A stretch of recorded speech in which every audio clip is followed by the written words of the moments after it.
देख रहे हैं फर्स्ट बिहार झारखंड। महाराष्ट्र की राजनीति में उथल पुथल मचा हुआ है, जहां पर अजीत पवार अपने चाचा का साथ छोड़कर बीजेपी में शामिल हो गए हैं, एनडीए में शामिल हो गए। और उसके बाद अब शरद पवार जो हैं एक बड़ा खेला करते नजर आए हैं।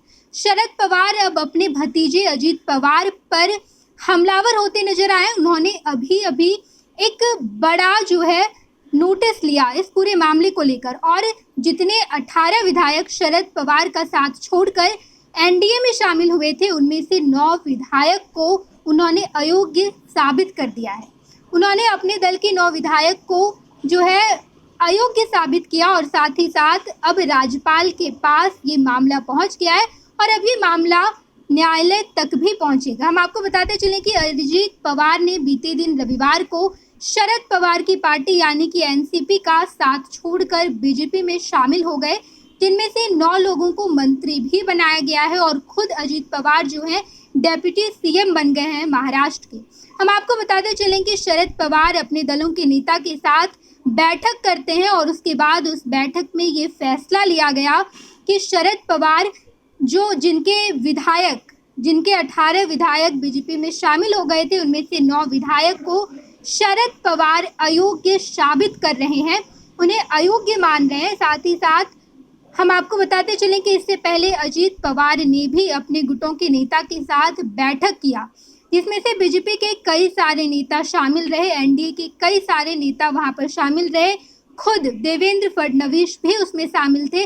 और उसके बाद अजीत पवार जो है बगावत करने के बाद, अपने चाचा से बगावत करने के बाद वो अपने गुटों के नेता को मजबूत करने के लिए बैठक किए हैं। और अब जब शरद पवार ने प्रेस कॉन्फ्रेंस किया और प्रेस कॉन्फ्रेंस करके उन्होंने साफ कह दिया कि जितने भी नेता उनके एनडीए में शामिल हुए हैं, उन नेता को वो वापस लेते आएंगे, 3 महीने में वो लोग वापस भी आ जाएंगे। साथ ही साथ अजीत पवार के जाने से पार्टी में कोई भी फर्क नहीं पड़ता है। शरद पवार ये भी कहते नजर आए कि भाजपा बाकी के दलों में टूट करके अपने दल को मजबूत करती है और आज हम इसके शिकार हो गए हैं। शरद पवार ने कहा कि हमारी पार्टी भी इसके शिकार हो गई है। तो वहीं पर जब महाराष्ट्र में ये उथल पुथल देखने को मिला, तो अब जहां पर सभी विपक्षी एकजुटता हुई है, इस पर भी मुख्यमंत्री नीतीश कुमार काफी ज्यादा चिंतित नजर आ रहे हैं। हम आपको बता दें कि कुछ दिन पहले पटना में विपक्षी एकजुटता की बैठक हुई थी, जहां पर शरद पवार खुद आए थे और कई सारे बड़े बड़े नेता, विपक्षी नेता पटना में आए थे और उसके बाद वहां पर बैठक की गई थी।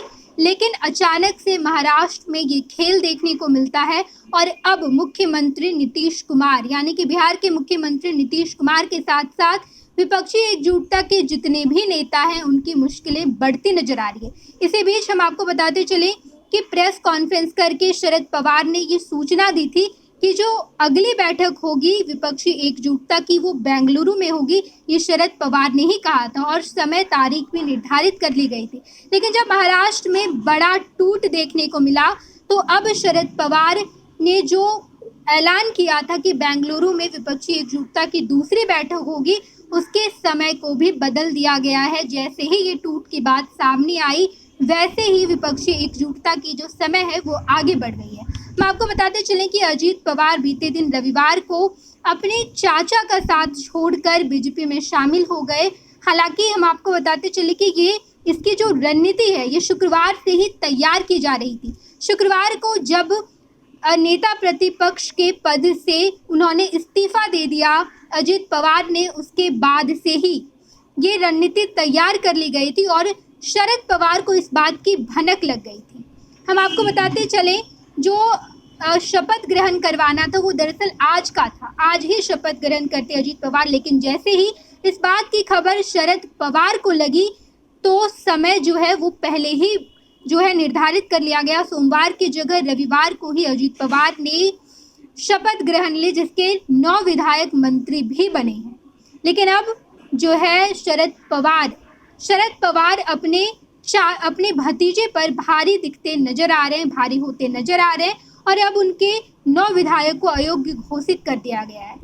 इस बारे में कोई भी अपडेट निकलकर सामने आएगी तो हम आपको जरूर बताएंगे। बिहार और झारखंड की तमाम खबरों के लिए फर्स्ट बिहार देखते रहें। धन्यवाद।